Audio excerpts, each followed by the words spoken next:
लेकिन बिहार सरकार सिर्फ खोखली बधाई दे रही है, लेकिन उनका पारिश्रमिक नहीं दे रही है। शशि यादव सरकार से 1 करोड़ लेकर हड़ताल बंद करवा रही है, पर ये बात गलत है या सही आइए जानते हैं। और पीएचसी में बीसीएम की घूसखोरी के खिलाफ इस आंदोलन के तहत राज्य के 150 से ज्यादा पीएचसी केंद्रों पर धरना प्रदर्शन किया गया।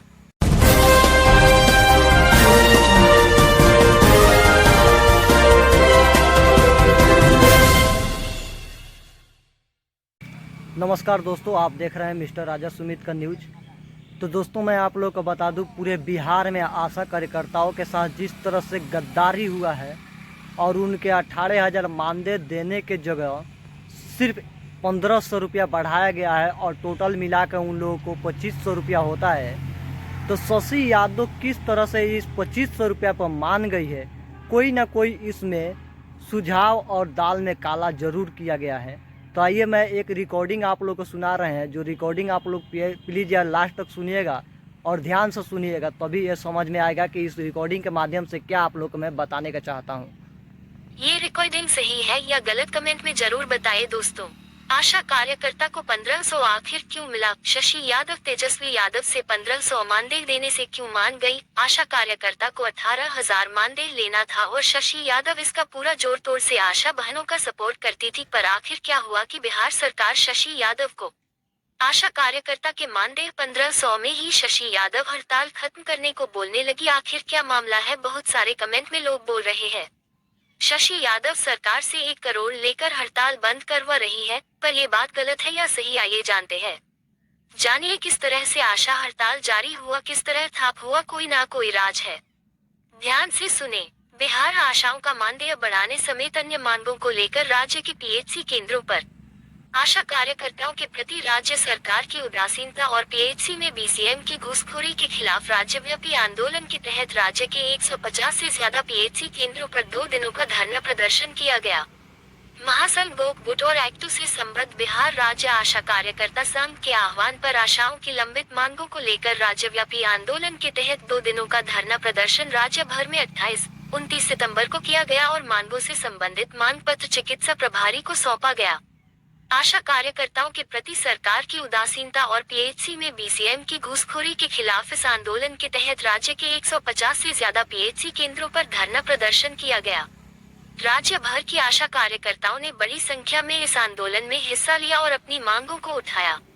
आशाओं का कहना है कि यदि महागठबंधन के घोषणा पत्र के मुताबिक मासिक मानदेय की घोषणा नहीं हुई तो राज्यव्यापी निर्णायक हड़ताल की जाएगी।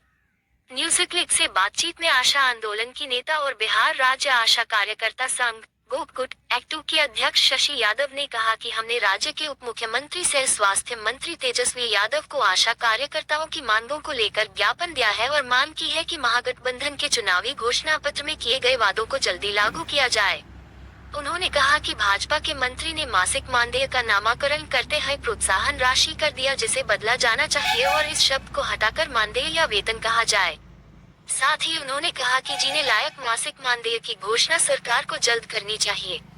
शशि यादव ने कहा कि सरकार अगर आशा फैसिलिटेटर की मांगों को पूरा नहीं करती है तो हम अनिश्चितकालीन हड़ताल पर जाने को मजबूर होंगे। इसकी लिखित सूचना जल्द ही विभाग को दी जाएगी। यादव ने बातचीत में कहा कि आशाओं के मासिक मानदेय को 1,000 रुपए से बढ़ाकर 10,000 रुपए किया जाए। वही वित्तीय वर्ष 19-20 से बकाया अप्रैल 19 से नवंबर 20 राशि का भुगतान जल्द से जल्द किया जाए। साथ ही उन्होंने मांग की कि आशा कार्यकर्ताओं के जन्म तिथि में गड़बड़ी के चलते प्रोत्साहन राशि को रोकने और सेवा से हटाने की कार्रवाई पर रोक लगाई जाए। उन्होंने कहा कि कोरोना के दौरान जान जोखिम में डालकर काम करने वाली आशाओं फैसिलिटेटरों को 10,000 रुपया कोरोना भत्ता दिया जाए। साथ ही आशाओं को दिए जाने वाले पोशाक साड़ी के साथ ब्लाउज, पेटीकोट तथा ऊनीकोट की व्यवस्था की जाए और इसके लिए पैसे का भुगतान किया जाए और फैसिलिटेटर के लिए भी पोशाक का निर्धारण और उसकी राशि के भुगतान की व्यवस्था किया जाए। उन्होंने ये भी मांग की कि फैसिलिटेटरों को 20 दिन की जगह पूरे महीने के भ्रमण भत्ते का भुगतान किया जाए और कोरोना से जिन आशाओं की मृत्यु हो गई है उनको राज्य योजना का 4 लाख और केंद्रीय योजना का 50 लाख रुपया के बीमा राशि का शीघ्र भुगतान किया जाए। उन्होंने कहा कि आशा कार्यकर्ताओं को कम से कम 21,000 रुपए प्रतिमाह मानदेय दिया जाए और स्वास्थ्य विभाग का कर्मचारी घोषित किया जाए, क्योंकि वो हेल्थ सिस्टम सबसे अहम कर्मचारी के रूप में काम कर रही हैं। पूरा अस्पताल इन्हीं की बदौलत चल रहा है, तो उन्हें स्वास्थ्य विभाग के चौथे दर्जे के कर्मचारी के रूप में मान्यता दिया जाए। उधर कोरोना काल में इन आशाओं को बिहार सरकार ने अपने फंड से 1 रुपया भी नहीं दिया है, जबकि केंद्र सरकार ने भी सिर्फ 4-5 महीने मात्र 400 रुपये की मामूली रकम दी है, जो बहुत ही कम है। WHO के साथ साथ सुप्रीम कोर्ट से लेकर हाई कोर्ट तक आशाओं के काम की सराहना की है, लेकिन बिहार सरकार सिर्फ खोखली बधाई दे रही है, लेकिन उनका पारिश्रमिक नहीं दे रही है। नीतीश कुमार ने उन्हें पारिश्रमिक देने की बात भी स्वीकार की थी, लेकिन बिहार सरकार ने 1 रुपया भी नहीं दिया।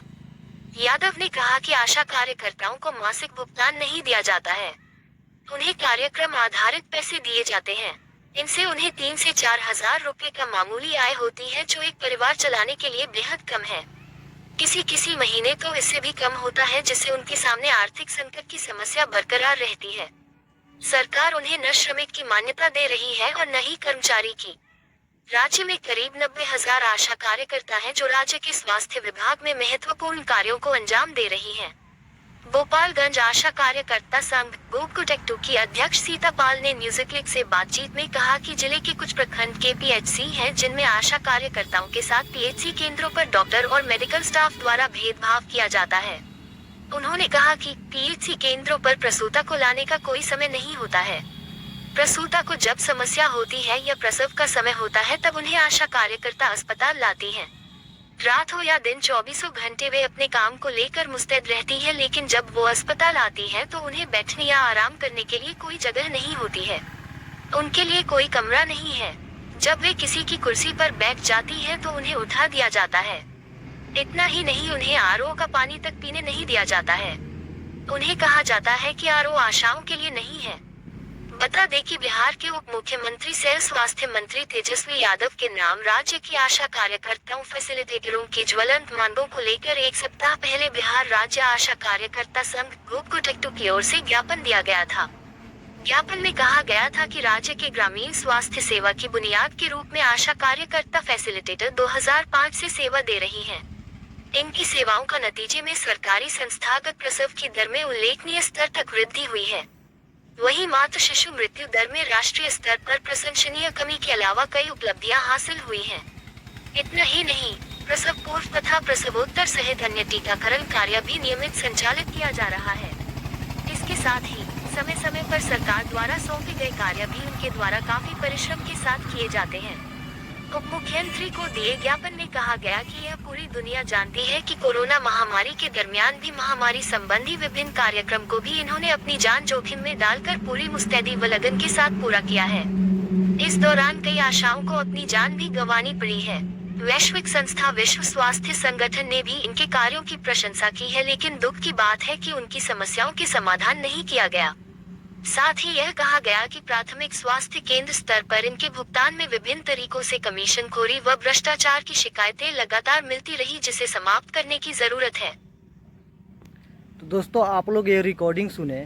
इस रिकॉर्डिंग के माध्यम से मैं आप लोग को बताने जा रहा हूँ, जिस तरह से आशा कार्यकर्ताओं के साथ भेदभाव किया जाता है, इसी प्रकार से अगर हर एक आशा कार्यकर्ताओं को अनेकों प्रकार के सुविधा दिया जाए और भारत सरकार केंद्र सरकार से इनको असुविधा से रोका जाए, तो बहुत सारे कामों में आशा कार्यकर्ता के अहम भूमिका निभाया जाएगा। तो वीडियो दोस्तों आप लोग को कैसा लगा, वीडियो को ज़्यादा से ज़्यादा शेयर करें और अपने दोस्तों के पास ज़रूर भेजें, ताकि उन लोगों को समझ में आ जाए कि आशा कार्यकर्ताओं को किस तरह से भेदभाव बिहार में किया जाता है। तो चलिए दोस्तों, इस वीडियो में बस इतना ही। मिलते हैं नेक्स्ट वीडियो में, तब तक ले जय हिंद दोस्तों।